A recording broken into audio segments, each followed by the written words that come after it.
Olá, pessoal! Sejam todos bem-vindos, sejam todas bem-vindas. Esse é o lançamento oficial do mapa. Olá, pessoal! Esse é o lançamento oficial do mapa da desigualdade 2020. Sejam todas bem-vindas. Esperamos que vocês sigam acompanhando a gente aqui pela casa. A gente está fazendo essa transmissão ao vivo pelo Facebook e pelo YouTube da Casa Fluminense. Eu sou Larissa Amorim, sou coordenadora de comunicação da Casa Fluminense. E a gente quer começar aqui agradecendo os parceiros do GT, da Agenda 2030, das agendas locais na Maré, em Queimados, em Japeri, São Gonçalo e Santa Cruz, que estão retransmitindo essa live, e para o Instituto Marielle Franco também. É isso, a gente já está, para quem está se perguntando aí, o nosso mapa da desigualdade 2020, ele já está disponível para download no site da Casa Fluminense, e nesse QR Code que vocês estão vendo aí na tela, na lateral, vocês já podem encontrar o download da publicação, vocês já podem acessar, e formas também de contribuir com a Casa Fluminense. Gente, eu sou o Vitor, coordenador de informação da Casa. Para a gente é um grande desafio e uma responsabilidade produzir e divulgar uma pesquisa dessa dimensão, especialmente no momento em que a pandemia tem tornado o enfrentamento das nossas desigualdades ainda mais emergencial e inadiável. O tema já é muito pesado, então a gente vai tentar uma dinâmica aqui leve. A gente vai apresentar alguns dados para conhecermos e reconhecermos os desafios e falar sobre o enfrentamento deles. Desde já, enfim, a gente agradece a toda a equipe da Casa Fluminense, aí com bastante saudade da galera de estar juntos. Aqui a gente vai exibir um vídeo, então, enquanto as pessoas vão entrando aí para assistir esse lançamento junto com a gente.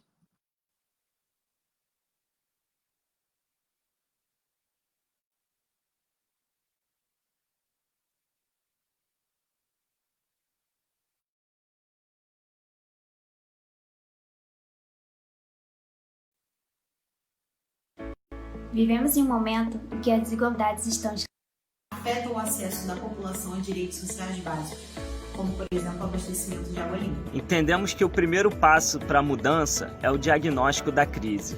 Por isso, a Casa Fluminense vai lançar uma nova versão do Mapa da Desigualdade com dados atualizados. Para quem ainda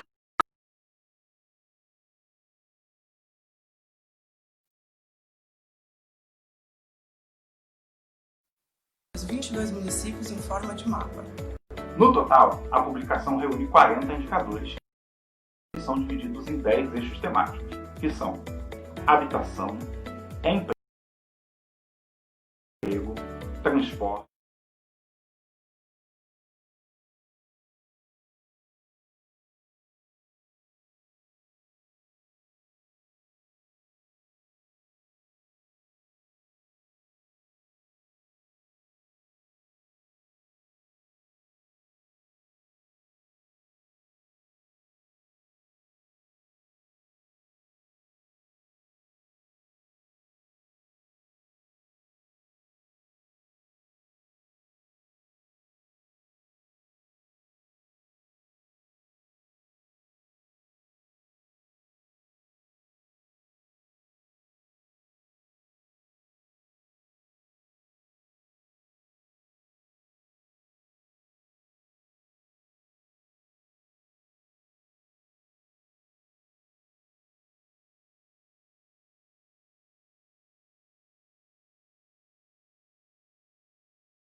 aqui é isso, né? A gente já sabe que o Brasil ele tem a segunda pior concentração de renda do mundo, ele fica somente atrás do Catar, e a gente vai procurar, então, aqui mostrar como é que essas desigualdades elas se apresentam no Rio de Janeiro, né? E para isso a gente quer convocar aqui duas pessoas, enfim, muito geniais que fizeram parte dessa construção, pensando forma, conteúdo da informação e da comunicação da casa, do mapa da desigualdade, que é a Tainara Cabral e o Guilherme Braga. Olá, gente, bom dia, tudo bem? Muito feliz de estar aqui com vocês. Eu sou Guilherme Braga, sou de Seropédica, falando de Campo Grande, e sou um dos pesquisadores do Mapa da Desigualdade. Olá, gente, bom dia. Sou Tainara Cabral, sou assessora de comunicação da Casa Fluminense e sou responsável pelo projeto visual dos mapas.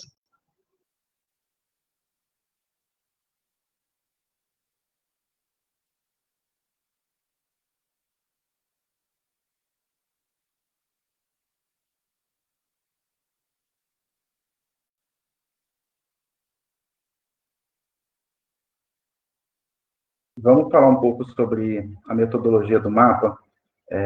Um dos primeiros passos que nós fizemos para a construção desse mapa foi a revisão e a avaliação dos mapas da desigualdade anteriores.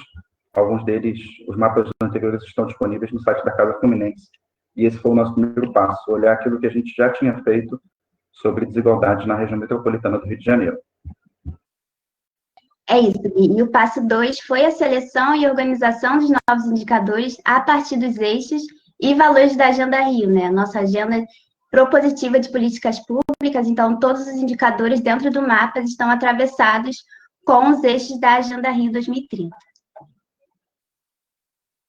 terceiro passo foi coletar e tabular dados a partir de bases abertas, fontes públicas, além dos pedidos via Lei de Acesso à Informação que nós fizemos também, tanto para prefeituras quanto para o governo do Estado. É isso. E o passo 4 foi o processamento de informações e geração de novos indicadores a partir de dados brutos, ou seja, como a gente olhou essas bases de dados e a gente mensurou os dados da forma mais acessível possível. Além disso, também aconteceu uma escuta e uma colaboração dos parceiros da Casa Fluminense, tanto em encontros presenciais, mas também em forma virtual, através de formulários, entrevistas, encontros, e esse foi um dos passos para a elaboração dos mapas.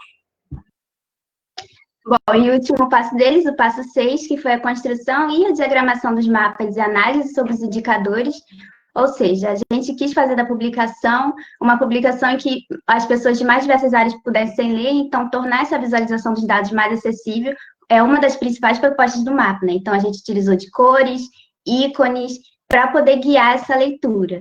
Então, em cada página do mapa, as pessoas vão encontrar o nome do indicador, uma breve descrição do que ele se trata, um parágrafo em que a gente chama internamente de tweet, em que ele dá uma breve leitura sobre o mapa. A gente também tem uma legenda com a escala de cor, uma nota de rodapé com a nota técnica e a fonte de onde esse dado foi retirado, e 3 ODS que estão ligados a esse indicador.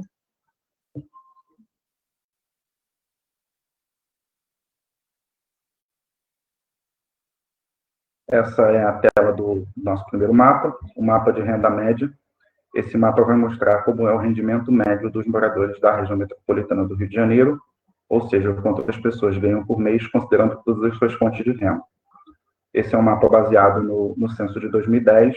Seus valores foram corrigidos para o ano de 2020, através de índices de inflação, e o que a gente percebe nesse mapa é uma concentração das populações com renda mais alta no litoral, especialmente no litoral oceânico, na zona sul do Rio de Janeiro, na Barra da Tijuca e também em Niterói. E conforme a gente vai caminhando em direção à periferia da região metropolitana, a gente percebe que a renda dos moradores vai se tornando cada vez mais baixa. E esse é um percurso que a gente vai fazer ao longo de todo o mapa, e vai ser possível perceber o quanto as informações que estão disponíveis nesse mapa se comunicam com aquelas outras que aparecem nos outros mapas também. Como a Thay falou, a gente tem aí o título do eixo, o título do mapa, uma descrição, o tweet, que é o apelido carinhoso que a gente deu para esse parágrafo, além de dados que fazem a comparação não só dos municípios da região metropolitana, mas também com o Brasil, com o estado do Rio de Janeiro e com a região metropolitana como um todo, os ODS, a fonte e também a escala de cores com a descrição dos valores que estão sendo apresentados no mapa.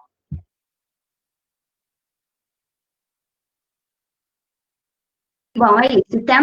Tendo em mente o mapa anterior que o Gui apresentou, né, que é de como a renda se distribui pela metrópole, a gente inevitavelmente precisa falar de quem são essas pessoas que estão localizadas nesse território, né, como que a metrópole se distribui racialmente. Então, esse dado, população negra, a gente descreve o percentual da população negra, preta ou parda, em relação ao total de habitantes, né? Então, a gente percebe ali uma concentração da população branca nas áreas mais privilegiadas da cidade, né, nos CEPs mais caros, né, e também, não por acaso, são os CEPs onde a renda é maior, como o mapa anterior mostra, e a população negra se concentra por toda a periferia metropolitana, né.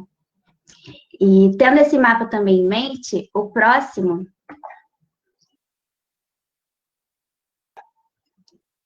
que é o de população feminina, né, a gente consegue, de fato, aprofundar esse diagnóstico de qual perfil é esse da região metropolitana, né? Então, a gente vê que a região metropolitana é, em sua maioria, negra, e a gente vê que a região metropolitana é, em sua maioria, feminina também, né? E a gente percebe que a população feminina é maioria em todos os municípios da metrópole, né?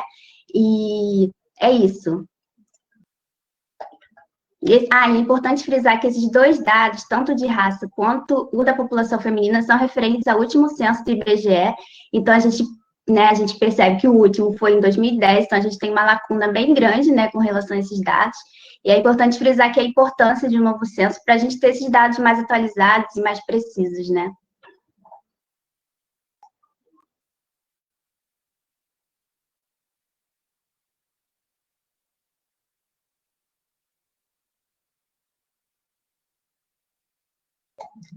Gui, o microfone está mudo.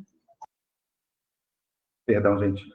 Bem, aqui a gente está olhando para os usos de solo na região metropolitana, ou seja, a gente está olhando para entender como essa metrópole é ocupada, de que forma se dão os usos nessa metrópole. Essa é uma metrópole de muitos contrastes, é a metrópole famosa por ter o Formigueiro das Américas, que é o apelido que recebe o município de São João de Meriti, assim como também o município de Nilópolis, ao seu lado, que também é um município com ocupação muito densa, mas, ao mesmo tempo, a gente também está falando de uma metrópole que tem algumas das maiores florestas urbanas do mundo, e, além disso, a gente percebe nesse mapa que nas periferias da metrópole, da região metropolitana do Rio de Janeiro, existe um potencial rural muito grande com o uso de solo relacionado a atividades agrícolas. Ou seja, a gente está falando de uma região metropolitana onde há diversos potenciais que estão dados e os próximos mapas vão tentar conversar um pouco com isso.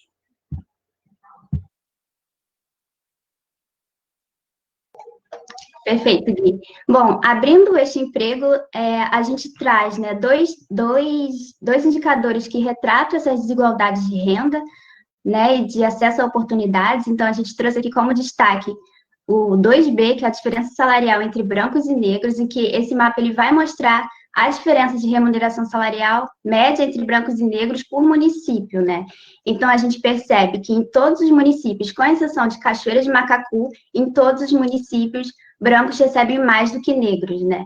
E a gente vai perceber que na capital do Rio de Janeiro é onde essa discrepância, essa diferença é maior, onde, em média, brancos recebem 41,9% do que pretos e pardos, né? Então, e é importante frisar também que essa base de dados, ela leva em consideração somente empregos formais, né? Empregos com carteira assinada, que é a da RAIS, né? E se a gente pegar a base de dados que é do IBGE, que traz o cenário nacional, né? Que junta o trabalhador formal e o informal, ele vai mostrar que no Brasil, uma pessoa branca recebe, em média, 75% a mais do que pretos e pardos, né? Então, a gente vê como se dá essa desigualdade até mesmo no campo do emprego, né, da renda dessa pessoa.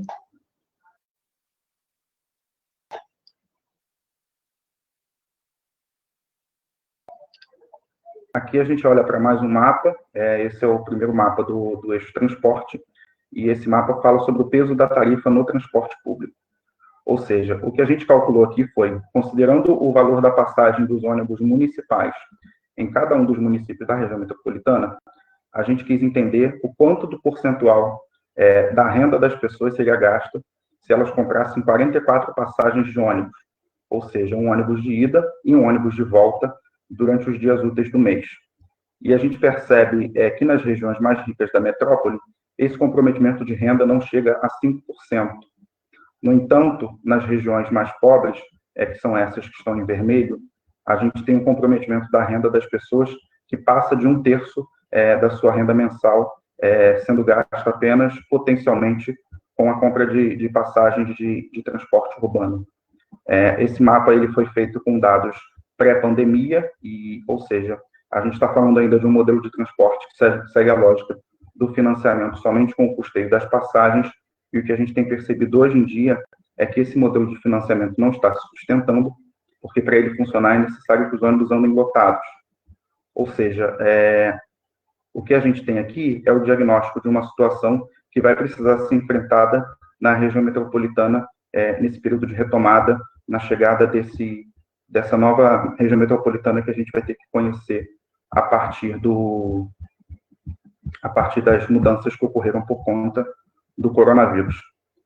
Também gostaria de ressaltar que esse foi um dos mapas mais difíceis de fazer, porque essas informações elas não estão disponíveis de maneira organizada, então nós tivemos que consultar todas as prefeituras e muitas delas não nos responderam, então esse foi um dos últimos mapas a ficar pronto. Foi difícil uma coleta de dados, uma organização desses valores das tarifas em cada um dos municípios da região metropolitana. Importante ressaltar que o município de Tanguá está na cor cinza, porque nesse município não há linhas de ônibus municipais. Todos os ônibus que passam na cidade de Tanguá são apenas aqueles que se deslocam para outros municípios. Ainda sobre transporte, a gente vai olhar esse mapa de transportes ativos, ou seja, que são aqueles deslocamentos feitos a pé ou de bicicleta. E o que a gente percebe é que nas periferias da metrópole, nos municípios da Baixada Fluminense e do Leste Metropolitano, o percentual de viagens feitas a pé ou de bicicleta tende a ser maior. E embora esse dado possa contar uma história positiva de cidades compactas, onde as pessoas podem fazer a sua atividade no entorno de casa, fazer as suas atividades a pé ou de bicicleta, sem precisar percorrer grandes distâncias, a nossa interpretação desse dado é que, na prática, a gente percebe uma maior presença do uso de caminhada e de bicicleta em municípios onde a oferta de transporte público é baixa ou onde o custo das passagens é muito alto. Ou seja, nesses casos, as pessoas não têm alternativa a não ser usar os seus próprios meios para se deslocar nas suas cidades.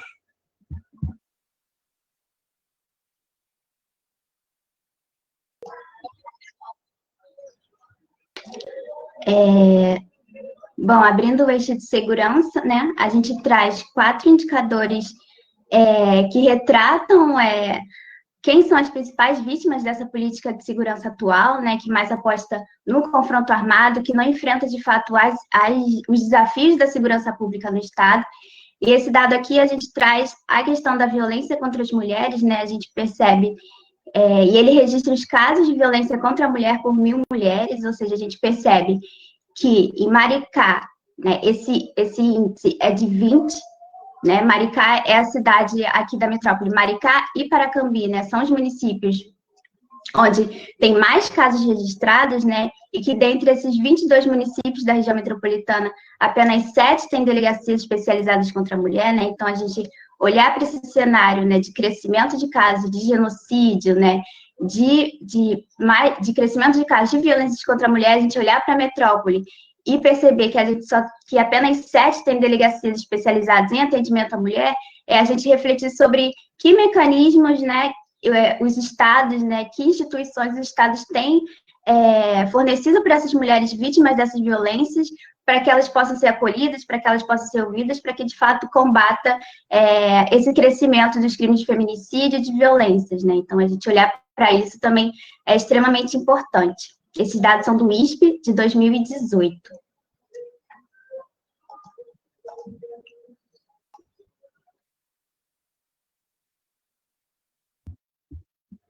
Aqui nós estamos olhando para os dados de saneamento básico, mais especificamente sobre o tratamento de esgoto.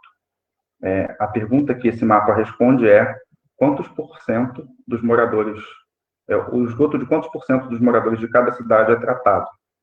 Eu gostaria de ressaltar que, no caso da Baía de Guanabara, a gente percebe que a maioria dos municípios no entorno da Baía trata menos de 10% do seu esgoto, e, portanto, a gente está aqui olhando para essa situação da Baía de Guanabara sendo poluída, apesar dos esforços de despoluição há mais de 20 anos, a gente percebe que a coleta de esgoto ainda não chegou na maioria desses municípios.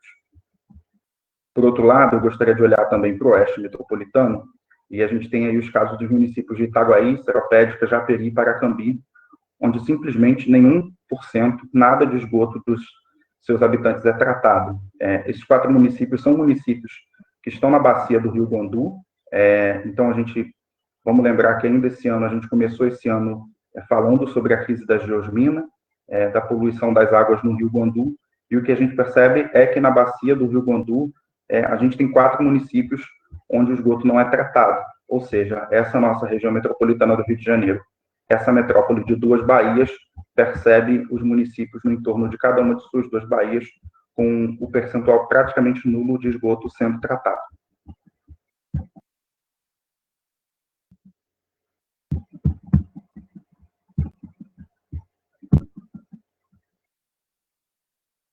O próximo mapa é um mapa de saúde. A gente abre o eixo de saúde com esse dado, que é o dado de idade média ao morrer. O que a gente considera aqui é a média de idade com que as pessoas morreram, as pessoas que moram em cada um dos 22 municípios da região metropolitana, a média de idade com que as pessoas morreram no ano de 2018. Esse mapa também traz dados intramunicipais. Então, no caso do município do Rio de Janeiro, é possível perceber esses valores para cada uma das 33 regiões administrativas da cidade do Rio de Janeiro. Bom, é isso, né? Como o guia apresentou, a gente pode observar que nas regiões litorâneas, né, a expectativa de vida são melhores, né? Mas é importante a gente frisar que a gente leva em consideração aqui o todo, né? Por exemplo, em Niterói, que tem a maior expectativa de vida, que é de 70 anos, quando a gente faz esse recorte racial, né? Quando a gente compara a diferença de idade média a morrer entre brancos e negros, a gente vê que Niterói, que é o município onde tem a maior expectativa de vida, é o município também que tem a maior diferença de idade média de morrer entre brancos e negros, né? A gente vê que em Niterói, essa discrepância chega a 13 anos, ou seja, a população negra em Niterói morre 13 anos mais cedo do que a população branca, né? E esses dados, ou seja, esse dado aqui, ele é acima da média da região metropolitana e também é muito acima da média nacional, né? Do Brasil, que é de uma diferença de 8 anos, né? Então, esse dado, ele ajuda muito a gente a pensar e refletir para quem essas políticas públicas estão funcionando de fato e para quem não está acessando elas, né? Bom, no eixo de educação, a gente traz 4 indicadores muito voltados para a educação básica, né? E nesse daqui, a gente trouxe como destaque na apresentação matrículas em creches, em que ele vai levar em consideração o percentual de crianças de 0 a 3 anos matriculadas em creches em relação ao total, né? A gente entende que esse dado é muito importante, uma vez que a educação, o fornecimento de uma educação básica, né, do cuidado na primeira infância, é essencial para o desenvolvimento humano, né, e a garantia desse direito à creche é fundamental. E quando a gente olha ali para os municípios de Nova Iguaçu, Queimados e Japeri, a gente vê que menos de 6% das crianças de 0 a 3 anos estão em creches, né? E quando a gente olha para a capital, 36% dessas crianças estão em creche também, né? Então, a gente precisa refletir sobre o porquê dessa discrepância, né? De aproximadamente 20 pontos percentuais dessa diferença. E quando a gente olha para Rio Bonito, ali, por exemplo, a gente tem que 39% do total de crianças de 0 a 3 anos estão matriculadas em creches, né? Então, é importante... E esse dado aqui, ele leva em consideração não só a rede pública, né? Como os outros dados desse eixo, ele leva em consideração somente a rede pública, mas esse, especificamente, ele leva em consideração a rede pública e privada de creches.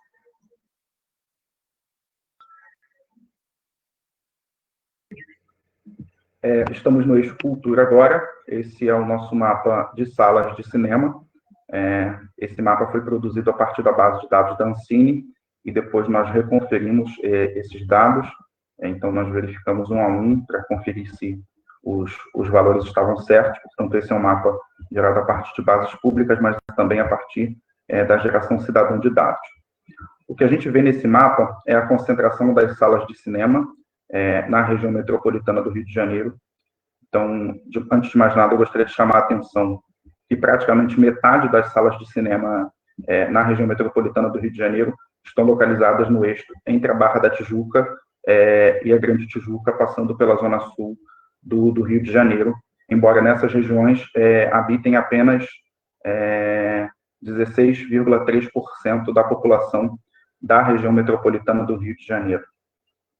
Ainda gostaria de chamar a atenção que nos cinemas localizados na periferia da região metropolitana, e a gente está falando tanto da Zona Oeste quanto da Zona Norte da cidade do Rio de Janeiro, mas também dos municípios da Baixada e do Leste, o que a gente percebe é que essa presença desses cinemas está muito associada ao shopping center, ou seja, é um acesso ao cinema que tem custos associados, além do acesso ao equipamento cultural como um todo.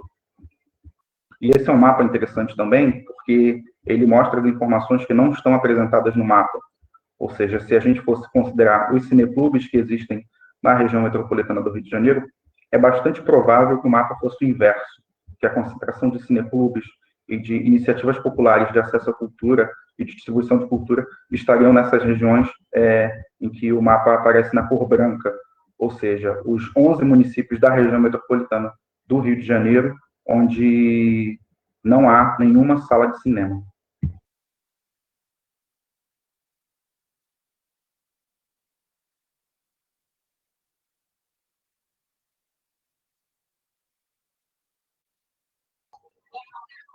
Bom, dentro do eixo da assistência social, né, a gente destacou, mais uma vez, o de atendimento à mulher, né, tendo em vista que a gente trouxe aqueles dados em relação a violências contra as mulheres. Nesse daqui, a gente vai mapear se há centros especializados de atendimento à mulher no município, né, e a gente percebe que, na maioria deles, possuem algum tipo de centro de referência, mas que em Japeri, Magé e Rio Bonito não possuem esses centros, né, então... É isso, mais uma vez, para além das delegacias especializadas, né, no combate à violência contra a mulher, a gente refletir também sobre, né, quais são os outros tipos de mecanismos de acolhimento e atendimento a essa mulher, né, para poder, enfim, fortalecer essa vítima e também resgatar a sua cidadania, né. E quando a gente olha para Cachoeira de Macacu e Itaguaí, esses dois municípios não forneceram os dados, né, não preencheram lá da base de dados do IBGE e também não retornaram sobre o nosso pedido de lei de acesso à informação. Então, esses dois municípios a gente não tem resposta, os outros, a maioria, possuem um centro de atendimento à mulher e Japeri, Magé e Rio Bonito não possuem.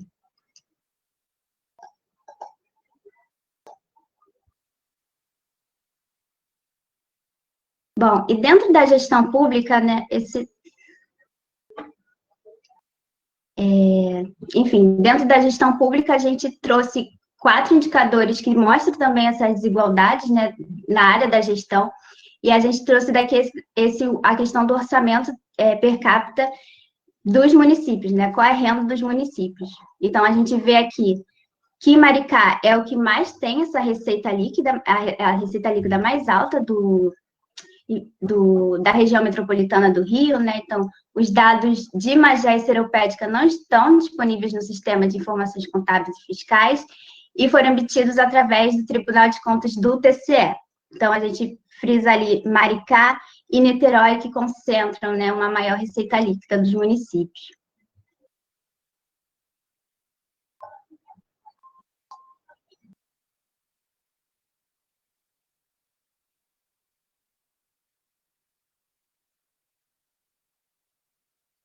Bom, é isso, enfim, uma série de dados aí que a gente precisa se debruçar e essa discussão cada vez mais inadiável. A gente separou, e aí Gui e Thay, enfim, maravilhosa essa apresentação de vocês. As pessoas estão pedindo um pouco, e aí, Gui, comentar um pouco sobre as dificuldades, né, de acesso a esses dados, e você contou um pouquinho, né, dos desafios que você teve. E aí, e Thay também estão pedindo para a gente comentar sobre as estratégias de visualização desses mapas, né, qual foi ali o desenho que a gente encontrou para fazer eles serem comunicáveis, para alcançar o público aí com relação a essas estatísticas, esses números. Tá beleza? Vamos então, Gui e Thay.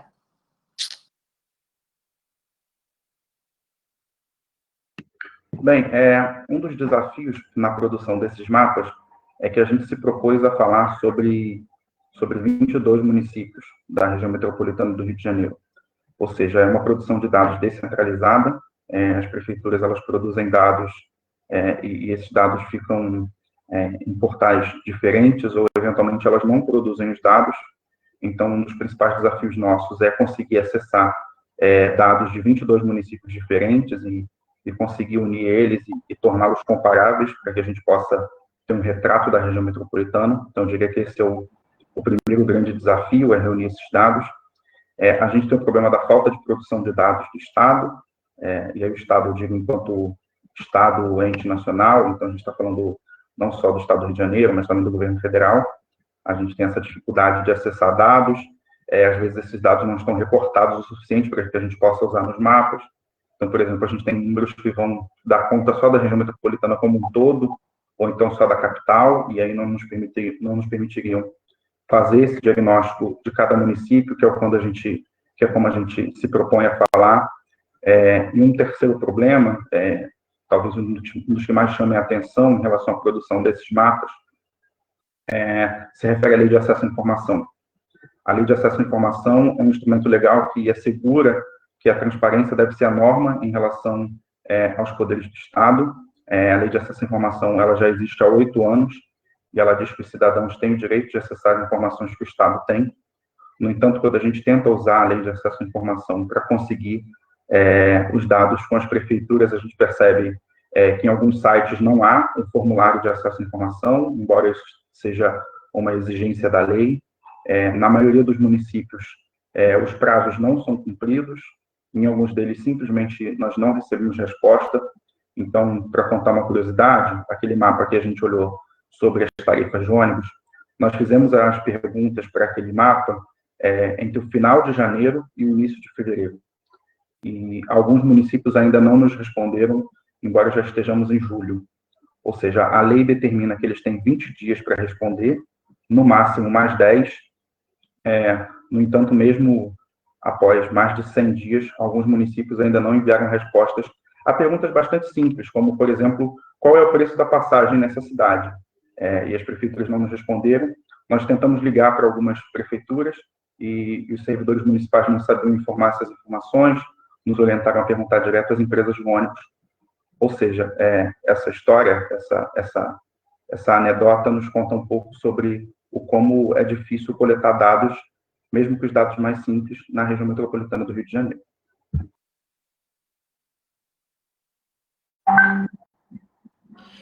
Boa, Gui, muito bom.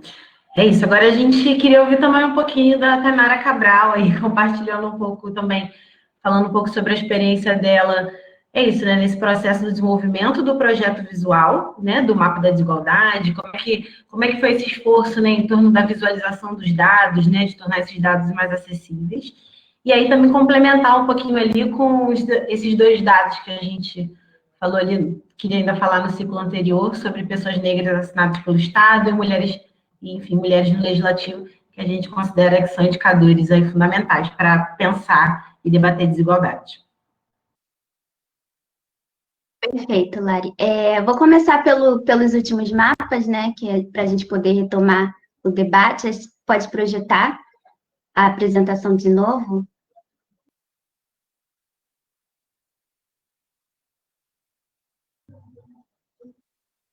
Então, esperar o mapa voltar.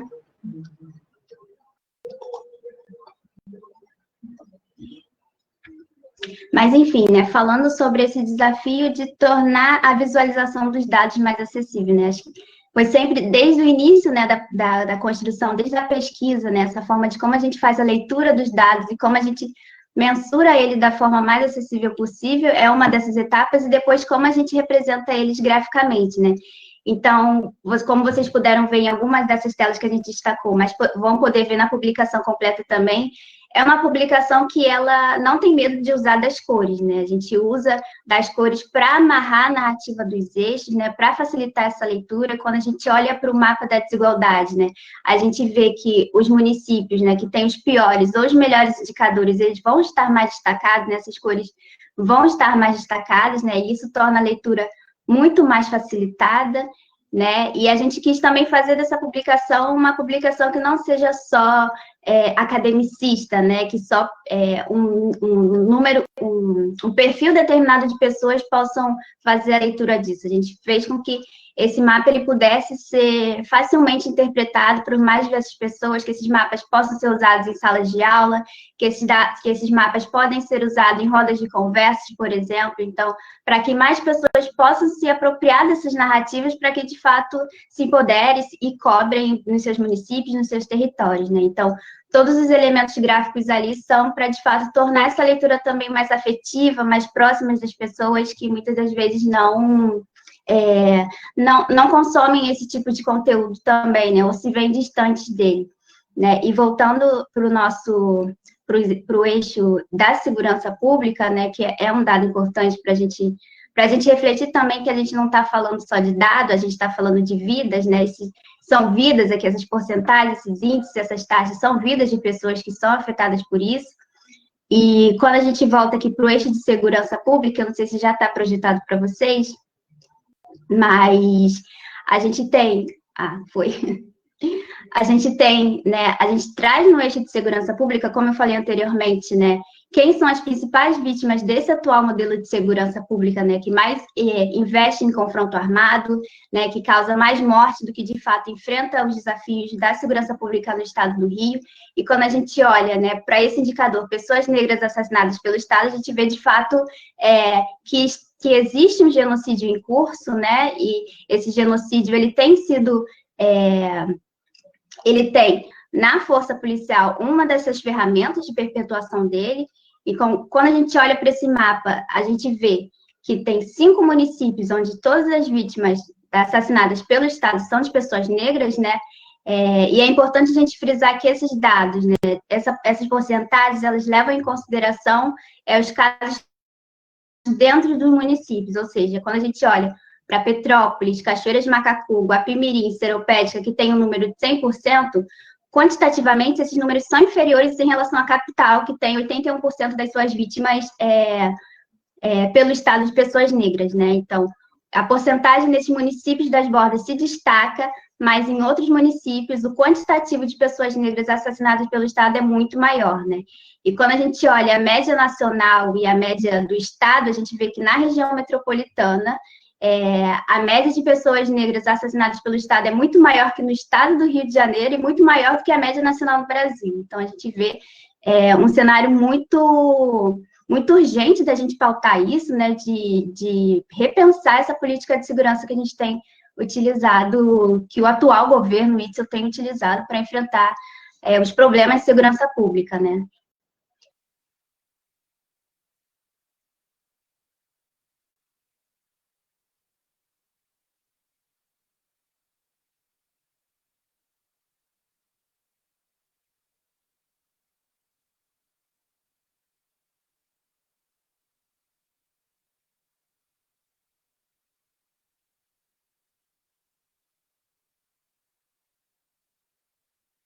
Vamos lá, para dar sequência, a gente até pensou em dar uma pausa aqui depois desses dados, né? A gente, enfim, está mostrando ali uma realidade muito dura e muito complexa que a gente vivencia aqui na região metropolitana do Rio de Janeiro. A gente sabia que mesmo nessa apresentação mais curta, né, dos mapas aí com Tainara e Guilherme, as denúncias são muito fortes e a gente vai digerindo aos poucos e criando estratégias de enfrentamento delas. É um trabalho de fôlego, né, de coragem, ainda mais nesse contexto de país, nesse Rio de Janeiro. Então, agradecendo aí mais uma vez Tainara Cabral e Guilherme Braga pela apresentação e por todo o trabalho. A gente manda também um salve para a nossa consultora, para Paula Moura, que esteve junto nessa produção, nessa publicação. A gente agradece, na verdade, todo mundo, né, que colaborou direto e indiretamente nas discussões dos indicadores, que não é nada fácil, né? Mando um alô também para a Tabra, que tem colaborado bastante com as análises conosco, na equipe de informação, além da equipe toda de comunicação e da equipe inteira da casa, além de nós dois, né, Lari, que, enfim, demos trabalho aí para essa equipe, mas ainda não acabou. A gente segue analisando e entendendo, reconhecendo esses indicadores, mas aí vou pedir para a Lari dizer o que vem por aí. Boa. É isso, acho que depois que a gente viu, são muitos dados, né? São muitas formas de a gente visualizar e perceber e diagnosticar essas desigualdades.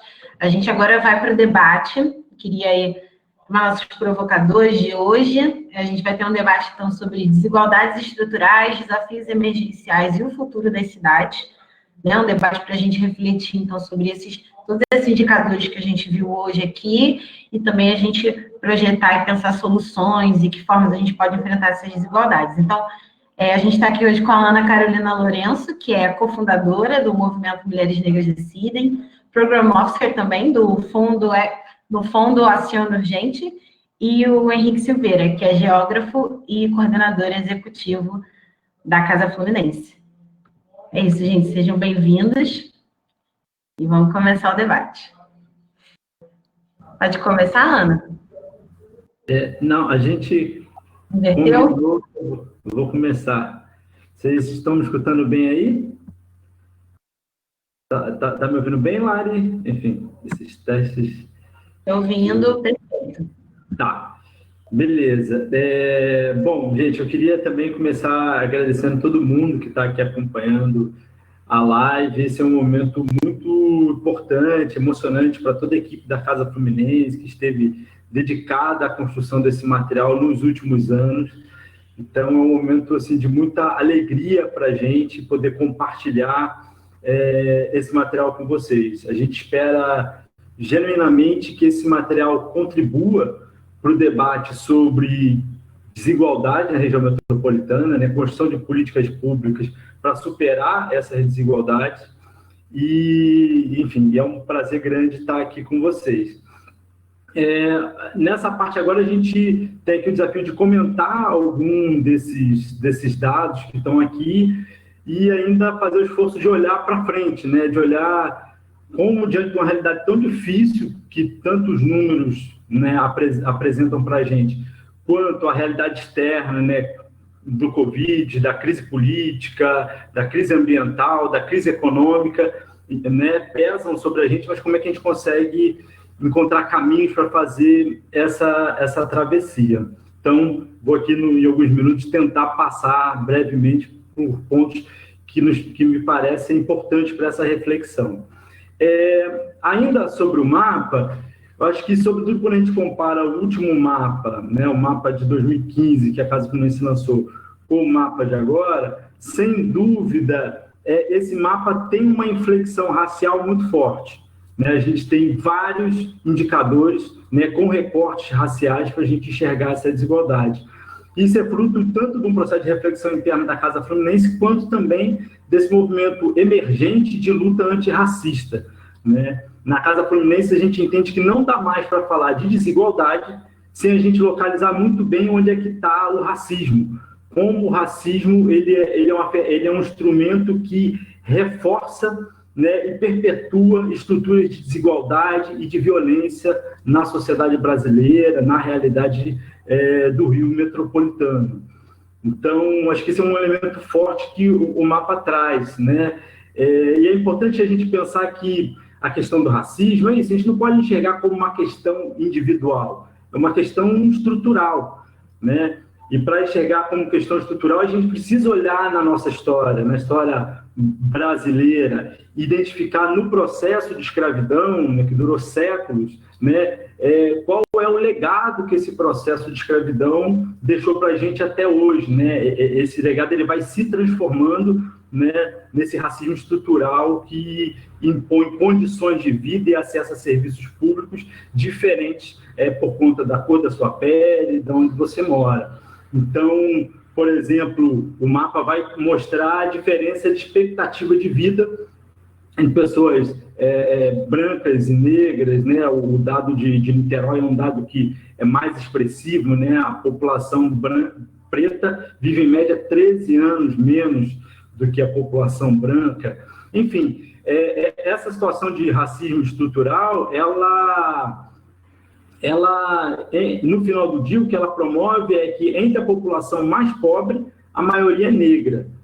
Entre a população que mais sofre violência policial, assassinato, né, a maioria é negra. Entre quem mais morre por falta de acesso a um serviço público de saúde de qualidade, a maioria é negra. Então, o mapa busca colaborar nessa discussão, né, de superação, de compreensão do racismo, como ele se dá, em diferentes aspectos da nossa vida, quanto também para caminhos para a gente poder superá-los. Outros elementos que eu rapidamente destacaria aqui no mapa, um tema que é um tema-chave para a Casa Fluminense, é o tema de mobilidade urbana, e é o dado que vai mostrar a população que gasta algo em torno de 1/3 do salário da renda, né, em transporte público. E eu queria aqui destacar quem é essa população que gasta, né, 1/3 da renda em transporte. A gente está falando da população que mora mais longe, da população que gasta 2, 3 horas para se deslocar, da população que ganha um salário muito pouco, muito baixo, tem um tipo de trabalho muito precarizado. Então, já é uma condição de vida muito difícil e, ainda por cima, é quem mais vai gastar da pouca renda que tem com o transporte público, né? Hoje a gente vive uma crise muito grande de transporte, né, porque é muito caro para a população e os empresários também estão alegando que vão falir. Então, esse também é um momento, a gente pode explorar mais na frente, de como é que a gente produz mudanças estruturais nesse sistema de transporte. Outro dado também que chama muita atenção no mapa da desigualdade é o dado de saneamento básico, né? Pensar que Duque de Caxias, minha cidade, só 1% do esgoto de uma cidade que tem 900 mil habitantes, só 1% é tratado, isso é um absurdo, né? É um absurdo. Existem vários motivos que podem explicar esse absurdo, né? Tem gente que vai ficar numa situação ainda de mais vulnerabilidade, porque vai viver na beira dos rios, né? Onde o esgoto é despejado. Mesmo quem não vive na beira do rio, todo mundo é impactado numa cidade onde não trata o esgoto. Existem, novamente, vários motivos para isso. Um deles é a falta de coordenação política entre prefeitura e Estado para coordenar esses investimentos. Outro motivo é a descontinuidade dos investimentos, né? Às vezes você começa um investimento e não conclui, né? O PDBG, o famoso PDBG, que tinha a ambição de despoluir a Baía de Guanabara e que não conseguiu chegar ao final das obras. Por exemplo, construiu muita estação de tratamento. Em Caxias tem estação de tratamento, mas o esgoto não consegue chegar da casa das pessoas até a estação de tratamento. Esse pedaço da obra, essa descontinuidade, impediu que o serviço fosse completado, e hoje a gente tem esse quadro tão absurdo de taxa de tratamento de esgoto. Então, novamente, o mapa vai para cada dado desse dá uma discussão aprofundada sobre os motivos da não conclusão, né, desses serviços. E por fim, enfim, poderia aqui me estender, eu acho que a questão da violência policial, né, é um ponto-chave que o Rio de Janeiro precisa enfrentar, o Brasil precisa enfrentar e superar esse padrão de violência policial e que tem na população negra um alvo preferencial, né? Pensar que a cidade do Rio de Janeiro, que a cada 10 pessoas que a polícia matou, 8 eram negras, isso não é coincidência. Você tem um processo aí de racismo institucional, com também uma impunidade muito grande, né? A certeza de que vai fazer uma operação violenta numa comunidade, pode morrer uma criança, um jovem indo trabalhar, ou mesmo alguém envolvido numa atividade criminosa, que não vai acontecer nada. Então, o Rio de Janeiro precisa encarar esse padrão de violência que a polícia tem, que acaba sendo um elemento chave do número de mortos, né, na região metropolitana. Então, novamente, esses são alguns aspectos que eu destacaria e queria aqui, nesses 3 minutos finais, um pouco olhar, nesse cenário difícil, como é que a gente deveria caminhar, qual é o caminho possível para isso, né? A gente, na Casa Fluminense, tem feito, né, faz essa discussão de proposição, né, junto com outras organizações da sociedade civil, e eu acho que a gente pode resumir aquilo que a gente defende lá na Agenda Rio, né, na Agenda Rio 2030, com uma seguinte visão de cidade para enfrentar nesse momento, né, para que a gente possa criar caminhos de futuro. Primeiro, a gente precisa reconhecer que a gente tem um conjunto de problemas urbanos, muitos, né, de trânsito, de habitação precária, de violência, né, de segurança pública. A gente tem um conjunto desses problemas que diminui a qualidade de vida da população e, muitas vezes, a própria capacidade de geração de atividades econômicas, de emprego e renda. Então, um cenário urbano que vai se deteriorando, né? Então, para enfrentar esse problema, a gente precisa de soluções urbanas. O Rio de Janeiro, a região metropolitana, seus diversos municípios, precisam produzir soluções urbanas para a mobilidade, para o saneamento, para a habitação, para a segurança pública.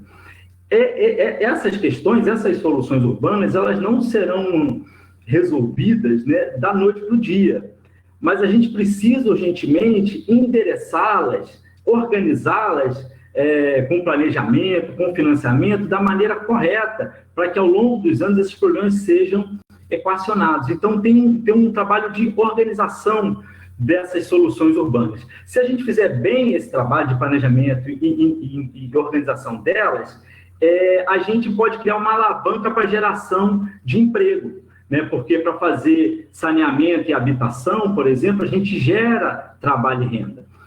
Então, aqui está uma alavanca de geração de empregos. Para isso tudo funcionar, a gente precisa de gestão pública. Então, a gente também precisa melhorar a nossa gestão pública, ser mais eficiente, mais transparente, mais aberta à participação e controle social, né? Aumentar a arrecadação dos municípios, atrair investimento para a gente poder avançar nos pontos anteriores. E se a gente fizer isso bem, se a gente produzir soluções urbanas corretas, dar mais eficiência à máquina pública, alavancar empregos, a gente vai ter mais possibilidade de ter políticas sociais mais adequadas, né? Políticas de saúde, de educação, de assistência e de cultura. E eu acho que, fechando aqui com cultura, a cultura no sentido mais amplo possível, né? Cultura como direito à fruição, cultura como resgate da nossa identidade, da nossa autoestima, e cultura também como possibilidade de emprego e renda também, né? Vinculado às cadeias da economia criativa, né? Cadeias do entretenimento, da produção de conteúdo, do turismo, são elementos que, com muita coordenação política, a gente pode avançar na cidade. Mas esse é um ponto importante, que precisamos de lideranças na cidade, novas lideranças, para empurrar a agenda pública nessa direção que persiga reduzir desigualdades, ampliar a participação social e construir, sim, um desenvolvimento de longo prazo, um desenvolvimento sustentável, capaz de incluir o conjunto da população, principalmente a população mais pobre. Então, era um pouco essa mensagem que eu queria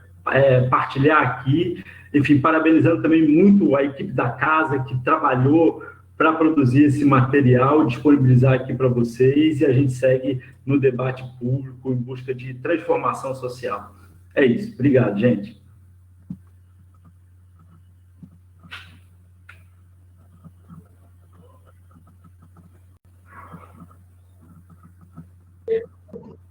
Maravilha, gente. É isso, agora a gente vai com a Ana Carolina, né? Para falar um pouco, compartilhar um pouco para a gente sobre o tema do debate. Bom dia, né, a todas as pessoas que estão acompanhando esse debate. Primeiramente, eu quero agradecer muito a equipe da Casa Fluminense pelo convite e por me permitir fazer parte desse momento tão importante, tão histórico para o contexto que a gente está vivendo. Quero também fazer coro, né, com o Henrique, parabenizar a equipe envolvida no mapa pela qualidade do produto, a qualidade da narrativa, pelo processo acurado e objetivo de busca de informação. A gente sabe como, no contexto de batalha, né, guerra narrativa, um material como esse é fundamental e tem uma capacidade de ressonância muito maior do que a nossa imaginação. Então, mais uma vez, aqui, parabenizar pela pertinência, pelo time, né, desse processo. Agora que eu já agradeci, né, vamos começar com esse desafio, que é aceitar fazer um debate sobre algo bem simples, né, que são desigualdades estruturais, desafios emergenciais e futuros da cidade. Seguindo a liderança do Henrique, eu vou iniciar me concentrando nos 2 primeiros tópicos da provocação do debate, que diz respeito às desigualdades estruturais e aos desafios emergenciais, que de forma muito clara é apenas uma análise do que já foi magnificamente apresentado pelo Guilherme e pela Thay, né? Mas que basicamente coloca, né, de forma, mais uma vez, né, muito qualificada, como os desafios que nós estamos vivenciando hoje, eles são mais do que imagens e narrativas capazes de capturar as nossas emoções, né? Ou seja, a ideia de que uma mesma família ela está vivenciando a perda da avó, do filho mais novo pela violência policial e enfrentando uma dificuldade concreta de acesso ao sistema público de saúde, mas não apenas isso, né? Há condições muito básicas para minimizar os efeitos da pandemia que a gente está vivenciando através de uma qualidade da rede, por exemplo, de saneamento básico, ela aqui se faz empiricamente verificável, ou seja, por mais que o apelo emocional e as imagens sejam fundamentais para a gente mobilizar a agenda, construir políticas públicas pautadas em garantir aquilo que é essencial para a vida,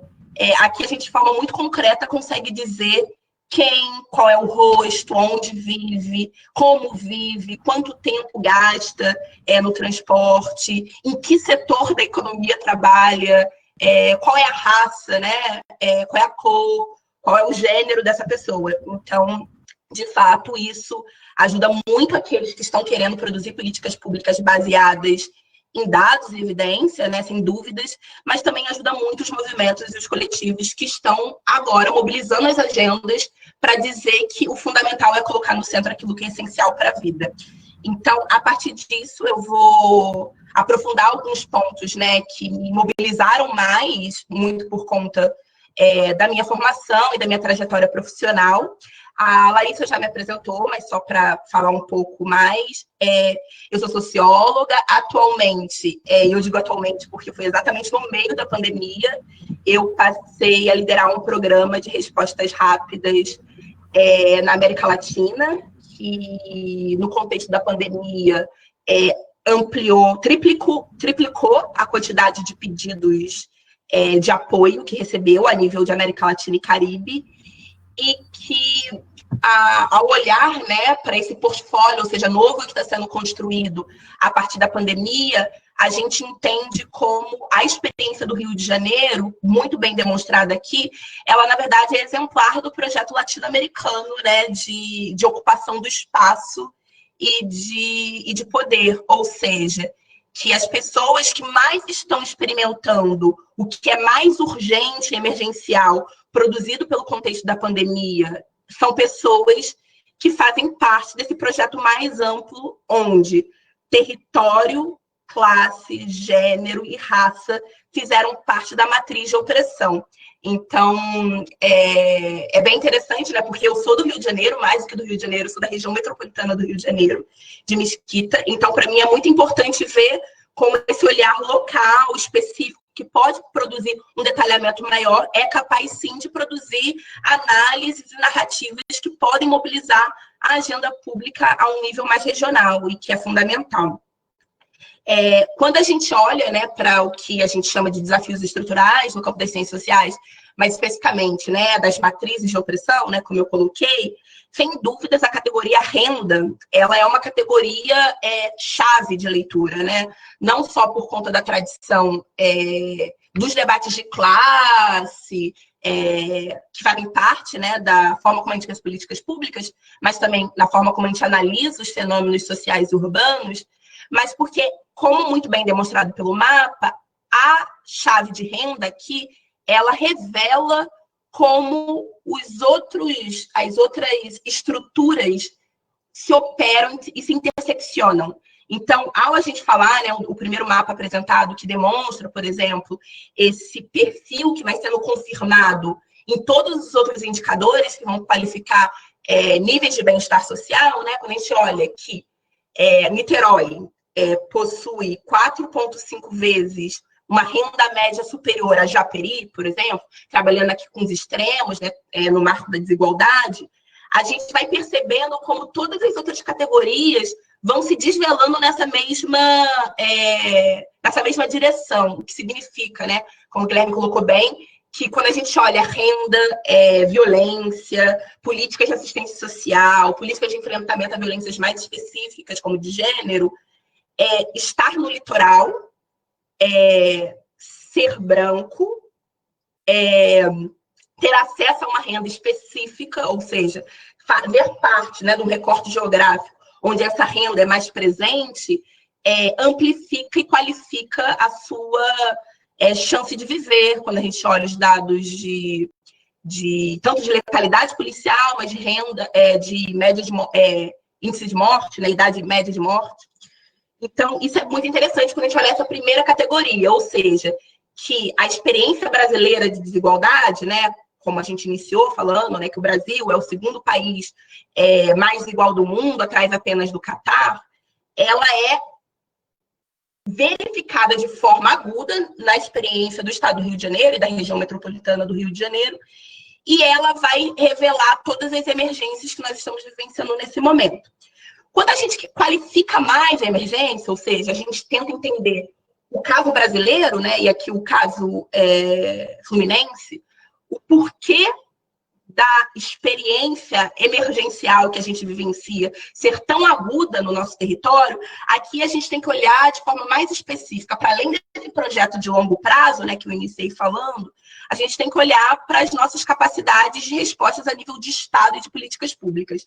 Então, quando a gente olha, primeiro, a não ação programada, quando a gente vê os dados como o de que apenas, né, 7 cidades da região metropolitana do Rio de Janeiro possuem, por exemplo, delegacia de atenção à mulher, mas quando a gente olha o dado talvez mais concreto do modelo de funcionamento do Estado brasileiro, em que mostra que, no caso da região metropolitana do Rio de Janeiro, 79%, ou seja, 80% das mortes violentas realizadas no Estado do Rio de Janeiro são cometidas pelo Estado, né? São cometidas pela ação policial. Quando a gente olha para esse dado, mais do que dizer que a gente vive uma crise de segurança pública, uma crise ética, uma crise de horizontes de mudança, a gente diz que, para além da inação que marca a condução das políticas públicas no Brasil e nas outras partes do mundo, o caso fluminense e de outras metrópoles e estados do Brasil aponta para, na verdade, uma grande ação do Estado programada na destruição da vida, ou seja, né, se a gente aqui quer construir uma agenda política propositiva baseada em né, no que é essencial à vida, a gente vê, na verdade, um modelo de Estado, um setor do Estado programado para, na verdade, garantir aquilo que é essencial à morte, ou seja, né, aquilo que é essencial à autodestruição, né, do ponto de vista da população. E aí, o terceiro, né, dado que eu vou tentar trabalhar mais, para a gente também entender o tom de emergência, mas aqui, para além do contexto da pandemia, mas pensando que a gente está no ano eleitoral, e mais que eleitoral, a gente está no ano de eleições municipais, ou seja, as eleições que marcam o ponto mais direto do poder público dentro do nosso marco constitucional, que lidera e pensa essas políticas públicas que são mais próximas da população. Então, são os entes responsáveis por operacionalizar a política de saúde, as políticas educacionais, né? As políticas que mais dizem respeito à reprodução da vida. E aí tem um dado que me chamou a atenção, eu acho que a gente vai poder conversar mais sobre ele nas conversas, mas que teve a ver um pouco com, eu não sei se a Tainara apontou ele, mas que está no mapa completo, que tem a ver com a nossa distribuição na região metropolitana, no estado do Rio de Janeiro, da presença de mulheres em cargos do legislativo. E aí, o porquê isso é importante, né? Eu já disse, né, que a matriz de opressão está colocada quando a gente olha esses desafios estruturais. O contexto emergencial, ele se prova mais agudo por conta das ineficazes respostas do Estado, e mais do que isso, das eficazes respostas do Estado de acelerar a morte, na verdade, né, de garantir mais letalidade, mas ele se torna ainda uma sinuca quando a gente olha que os espaços, né, pensados pela sociedade brasileira como capazes de liderar processos de transformação e mudança de médio e longo prazo, que seriam as casas legislativas e os espaços, né, do Estado, né, sobretudo, representam também um marco mais agudo do nosso processo de enfraquecimento da democracia. O único problema da democracia brasileira, sem dúvidas, não é a paridade de gênero, ou seja, não é a baixa participação de mulheres na política, mas esse é um indicador revelador de outros, ou seja, democracias fortalecidas tendem a ter setores da sociedade representados de forma mais equitativa. Os países que vivenciaram um aumento de presença de mulheres nas suas casas legislativas tendem a terem sido países que enfrentaram os desafios da interferência do dinheiro no poder, ou seja, diminuíram a incidência de casos de corrupção, aumentaram o engajamento cidadão e jovem de participação. Ou seja, quando a gente vê que nenhuma cidade fluminense possui 50% de mulheres nas suas casas legislativas, na sua vereança, isso aponta talvez um pouco porque o estado do Rio de Janeiro vive, sem sombra de dúvidas, algumas décadas de pouca imaginação política, capaz de gerar transformação. Eu vou continuar um pouco e já me encaminhar para a última provocação, que é o futuro das cidades, mas que nos coloca algum desafio. Ou seja, tendo em vista, né, um pouco o que esse... Perfeito. Colocando um pouco o que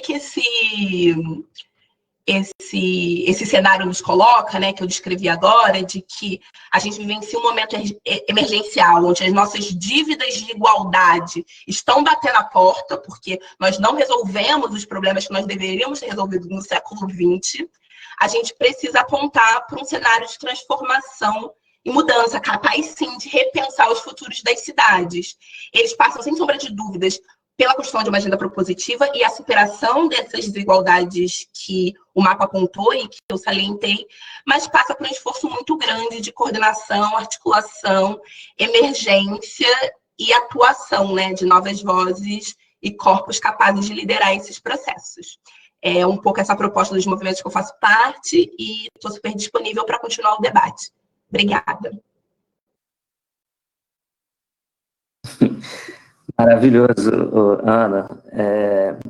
E Henrique, a gente sabe o que a gente, como a gente desafiou vocês, né, a fazer essa reflexão aí sobre desigualdades estruturais, desafios emergenciais e o futuro das cidades aí nesses 10 minutos, mas vocês foram incríveis aí nesse poder de síntese, nessa capacidade, nessa competência de vocês. O que a gente vai fazer agora, então, até pelo gancho da Ana, para a gente comentar um pouco mais de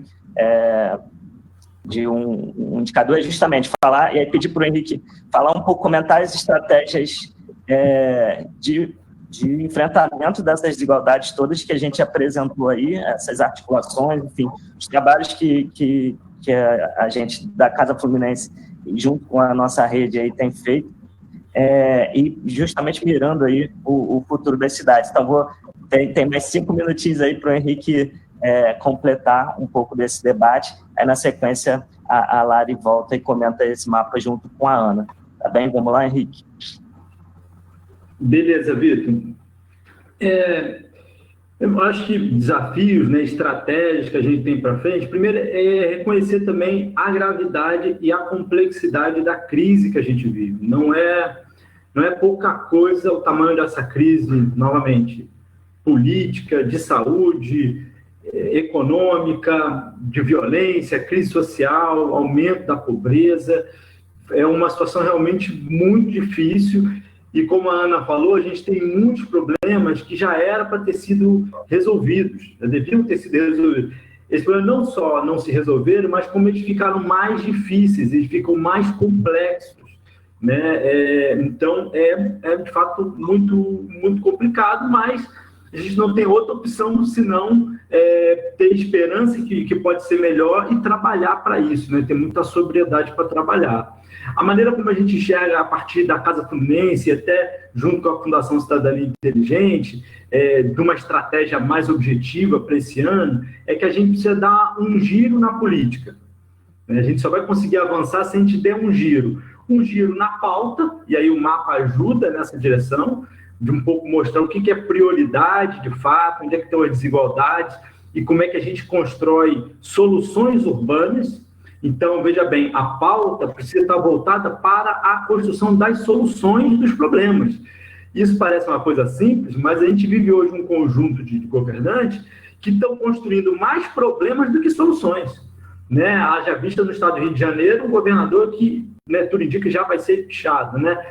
Um governo federal totalmente sem coordenação, agindo contra a ciência. Então, a gente tem um poder público que, em regra, ultimamente, tem agido para produzir mais problemas do que solução. Então, a gente precisa ter foco na solução, identificar bem o problema, qual o diagnóstico, quais são as soluções, como é que financia essas soluções, qual é a governança dessas soluções, como é que há controle social e participação em torno delas. Então, tem um giro aqui na pauta, né? Para citar aqui rapidamente exemplos, né? A gente precisa, repito, produzir. A gente tem um déficit habitacional muito grande. A gente precisa produzir habitação popular. Essa habitação precisa ser produzida não lá na periferia distante, mas ela precisa ser produzida no centro da cidade, nas áreas que já tem urbanização, nas centralidades da Baixada Fluminense, utilizando aquilo que são terrenos ociosos, terrenos que estão lá só se valorizando, prédios abandonados. O poder público tem o direito, isso está na Constituição, de ocupar esses espaços vazios e produzir habitação nesses lugares. Então, aqui a gente tanto resolve o problema da habitação, quanto também uma alavanca para a geração de emprego. No saneamento, a mesma coisa, né? A gente está hoje em torno até de um debate sobre a privatização da SEDAI.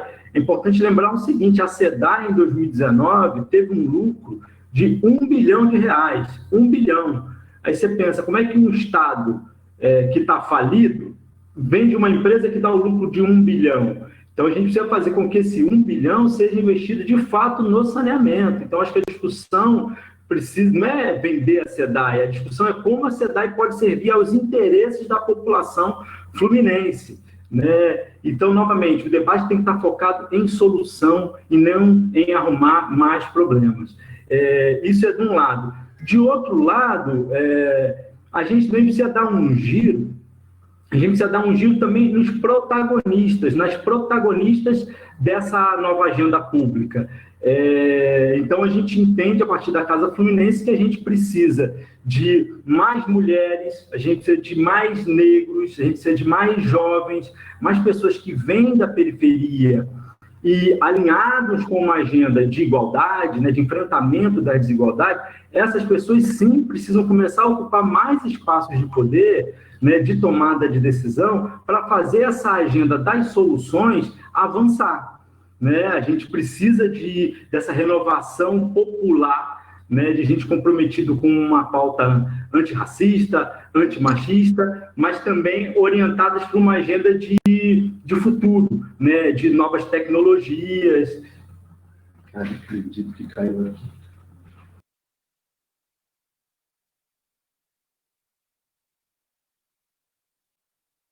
Opa!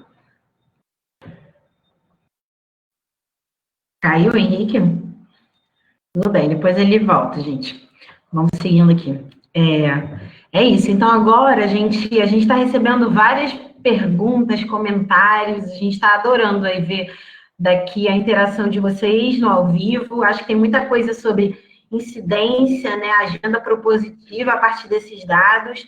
Tem muita coisa também aí sobre, o enfrentamento do racismo, o debate sobre, então, políticas públicas que, de fato, enfrentem desigualdades estruturais. Isso tem muito a ver, representatividade, isso tem muito a ver com o que a Ana já estava falando, e aí a gente achou que valia muito a pena a gente trazer de novo aqui um dos dados do mapa, o DSE, né, que é o indicador que a Ana citou, para vocês darem uma olhada também e acompanharem, que é o dado de mulheres no legislativo. A gente queria lembrar aqui que esse mapa ele vem num contexto, né, de uma legislatura que elegeu Marielle Franco, brutalmente assassinada no Rio de Janeiro. Ela foi uma entre as sete mulheres eleitas, né, no ciclo de legislatura dela, enfim, entre 51 cadeiras, né? E aí a gente pode ver ali, né, Ana, e eu queria que você comentasse um pouco para a gente esse cenário, né? As mulheres são metade da população e a gente vê por esse mapa essa baixa representatividade de cadeiras, né? Belford Roxo ali com 20% é a maior percentual, né, de vereadoras eleitas. A primeira coisa quando eu olho, né, esse mapa é pensar como a política de reserva de lista, né, de cota na lista do legislativo, que desde os anos 90 no Brasil é uma lei federal que incide em todos os pleitos eleitorais, que visa garantir que 30% das listas, né, que são produzidas pelos partidos políticos sejam formadas por mulheres. Ou seja, quando eu olho para esse mapa, eu vejo o retrato de uma política, de um marco legal ineficaz, né? Tendo em vista que nenhuma das cidades nem mesmo chega em 30%, mais do que os 50%, que são o que as organizações internacionais chamam de paridade, né? Paridade nos espaços legislativos. Para além dessa ser uma reivindicação histórica do feminismo, tanto no Brasil quanto no mundo, ou seja, a gente precisa, né, colocar isso também em diálogo, eu gostaria de aprofundar um pouco mais daquilo que eu disse, né? Esse indicador, ele retrata muito mais do que os desafios enfrentados pelas mulheres de ocupar espaços de tomada de decisão, ou seja, aponta muito mais do que a baixa autonomia de metade da população, né, do Rio de Janeiro, de ter a sua experiência de tomada de decisão melhor representada na democracia representativa. Ele aponta, na verdade, uma baixa qualidade da nossa democracia como um todo, porque aquilo que gera, né, o que a gente chama das barreiras de elegibilidade de mulheres na política, elas podem ser nomeadas, e eu vou as nomear, e as pessoas que estão nos assistindo e que fazem parte das diversas cidades do Rio de Janeiro vão se reconhecer nisso. Então, quando a gente fala de barreiras de elegibilidade de mulheres, a gente está falando sobre alta violência política. Então, o caso da Marielle, ele é um caso exemplar, né, de ser o mais violento, a mais violenta das barreiras, que é o feminicídio, né, o homicídio, mas ela está presente de outras formas, né, a chamada violência política, tanto na produção simbólica de discursos, na construção de discursos e crimes de ódio no espaço virtual, por exemplo. Então, a gente diz que é um cenário onde você fala de muita violência, né, de muita violência política. Quando você olha para as outras barreiras, como financiamento público, por exemplo, né, uma baixa proporcionalidade do financiamento público ainda persiste para as mulheres, mesmo apesar dos recentes marcos legais que implementaram a mesma proporção, né, da lei dos 30% para entrega dos recursos públicos. Mas por que permanece? Porque quando a gente olha para o quadro legislativo, a gente vê que houve uma grande concentração de recursos dados para vice-prefeitas, vice-vereadoras, né, que estavam compondo chapas com homens. Então, a gente tem aqui um financiamento que está na janela da oportunidade. A gente tem um desafio imenso de transparência dentro dos partidos, que reflete a baixa transparência do poder público depois que chega no poder. Então, eu sempre olho para esses dados que mostram as baixas participações de mulheres, e quando a gente olha, né, de forma mais específica, interseccional, de mulheres negras, A gente está dizendo, na verdade, como a gente pode construir um diagnóstico capaz de gerar uma agenda de mudança da democracia como um todo.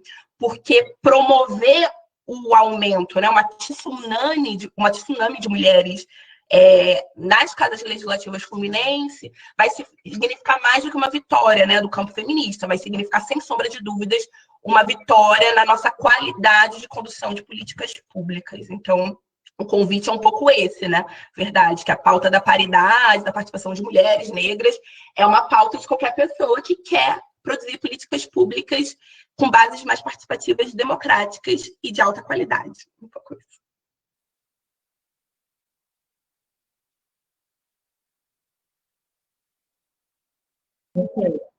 Perfeito, Ana, muito bom. Ótimo te ouvir, ótimo ouvir o Henrique. É isso, gente, essas discussõe e o debate aqui, ele está só começando, né? É impossível a gente esgotar tudo aqui, todos os temas. A gente buscou aqui trazer a visualização de alguns desses desafios que são comuns para todos na região metropolitana, enfim, Brasil também. O que a gente fez aqui foi apresentar, então, alguns caminhos prioritários e apontar para as soluções, enfim, para as trajetórias que a gente considera que precisam ser priorizadas para esse ano, né? A gente tem certeza que o caminho começa na periferia, por pensar essa região. Agora a gente quer ouvir, né, Vitor, um pouquinho de algumas das nossas lideranças sociais, de uma galera incrível aí que está produzindo e fazendo a diferença. É isso, Lari. A gente vai ouvir mais algumas lideranças aí, além das que já falaram hoje, né? A gente perguntou como o mapa ajuda a sua agenda para as lideranças que estão em Queimados, em São Gonçalo, na Maré, em Santa Cruz, em Japeri. Elas estão em rede buscando elaborar as agendas locais, né, de propostas para os seus territórios e estão junto com a gente nessa caminhada. Então, vamos assisti-los.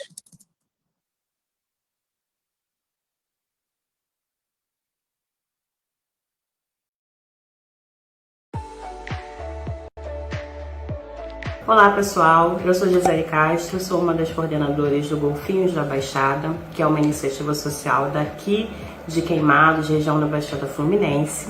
Eu sou Leonel Medeiros, daqui de Queimados, Baixada, e faço parte da construção do projeto de desenvolvimento Queimados 2030. Meu nome é Juliana Marques, eu trabalho no Data Lab, que é um laboratório de dados e narrativas que fica no Complexo da Maré. Me chamo Breno Henrique, sou integrante do Data Lab. Meu nome é Gustavo, eu moro no município de São Gonçalo, no leste fluminense. Meu nome é Amanda, eu sou de São Gonçalo e estamos por aqui produzindo a Agenda Ressuscita São Gonçalo. Eu sou Pablo Ramós, sou de Santa Cruz e faço parte de uma rede que está construindo o Plano Santa Cruz 2030.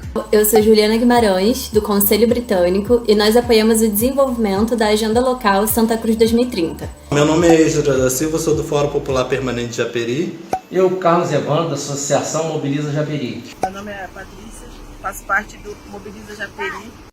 O mapa da desigualdade é uma ferramenta fundamental para guiar diagnósticos cada vez mais assertivos por meio de dados acessíveis, influenciando no desenho de soluções locais em prol do compromisso global contra a desigualdade. E a partir desses indicadores, a gente consegue pensar junto, identificar as demandas de cada região.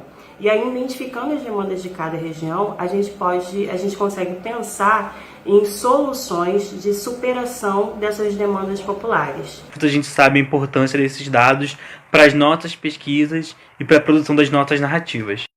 Por aqui a gente está desenvolvendo a Agenda Ressuscita São Gonçalo, que é conjunto de um diagnóstico e de propostas para a gente propor soluções para os nossos problemas do município. O mapa das desigualdades, junto com a diversidade de indicadores que ele apresenta, vai ser muito útil na construção da nossa agenda municipal, né? Tanto por parte da realização dos diagnósticos aqui dos problemas e potencialidades do município, como também da proposição de políticas públicas. Um desafio que a gente tem enfrentado ultimamente em relação à falta de transparência do poder público em relação a esses dados, né? Seja por conta de um site que não funciona adequadamente, ou então da própria falta de dados. Em 2017, a Casa Fluminense publicou uma série de dados, um retrato socioeconômico de Santa Cruz, Sepetiba e Paciência, E foram esses dados o pontapé inicial para a gente articular e mobilizar uma rede para discutir o futuro do bairro.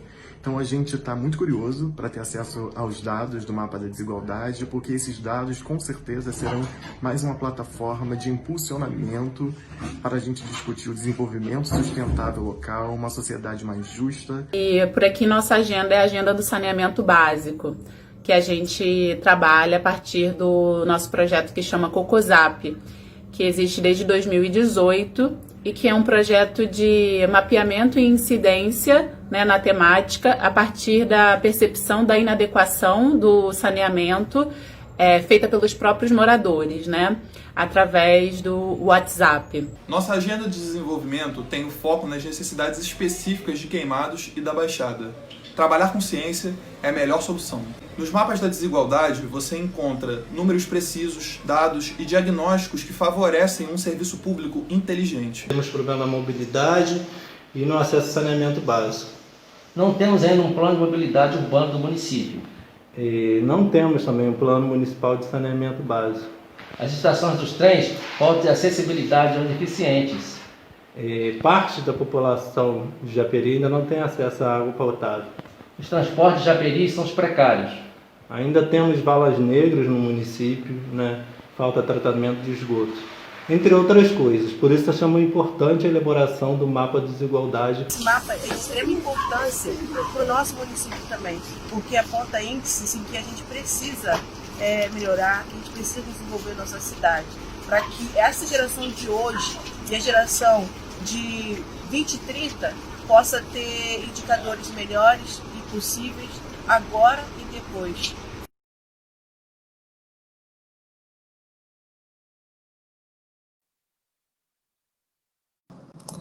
É isso, muito bom ouvir nossos parceiros das agendas locais, enfim, é um orgulho fazer parte dessa rede. A Casa Fluminense é muito contente de tê-la perto, sempre. Então, a gente viu ali, enfim, outros parceiros também que não estão no vídeo, mas a gente queria agradecer também as parcerias dentro e fora da região metropolitana, desse Rio metropolitano, a parceria com a Rede Nossa São Paulo, que foi a primeira inspiração aí nossa para fazer os mapas da desigualdade, o movimento Nossa Brasília também, que fazem parte da Rede Cidade Juntos, que é onde a gente, inclusive, está colocando os dados brutos, né? Algumas pessoas perguntaram aqui no chat sobre os dados da publicação, então a gente vai estar no site, como a Lari vai falar, no site da casa, e a gente também tem na página do Observatório Cidadão da Rede Cidade, os dados brutos com que a gente montou essa publicação, então agradecer também por essa parceria. Lari, é contigo. É isso, gente. A gente estamos chegando no encerramento dessa transmissão, mas é isso, né? O Papo Geral está só começando sobre o Mapa da Desigualdade 2020, tudo que vem pela frente. A gente quer agradecer a participação, os comentários, quem assistiu, de todas e todos aí que acompanharam tanto no Facebook como no YouTube da casa. Reforçar que a gente está recebendo os comentários aqui sobre algumas dificuldades de download do mapa, e a gente, assim que sair aqui dessa transmissão, a gente vai dar retorno para todo mundo e garantir que todo mundo consiga ter o seu PDF, garanta o seu mapa da desigualdade aí, salvo, para acessar e fazer referência. A gente também queria fechar aqui com uma notícia. Dentro do marco do projeto do Giro 2020, que é um projeto que a Casa Fluminense e a Fundação Cidadania Inteligente realizam juntos, né, uma campanha de incidência para as eleições, né, de articulação, a gente em breve vai estar abrindo inscrições para uma formação política para pré-candidaturas da periferia metropolitana, né? Então, a gente quer dizer que vocês sigam acompanhando aí a gente pelas redes, para ficarem sabendo aí em primeira mão já quando isso acontecer. E é isso, gente, download disponível, tem os QR Codes aí na tela, mas também já vai estar lá no site da casa. A gente quer agradecer imensamente, chamar todo mundo aí para o último tchau, todo mundo que participou, e até a próxima, gente. É isso.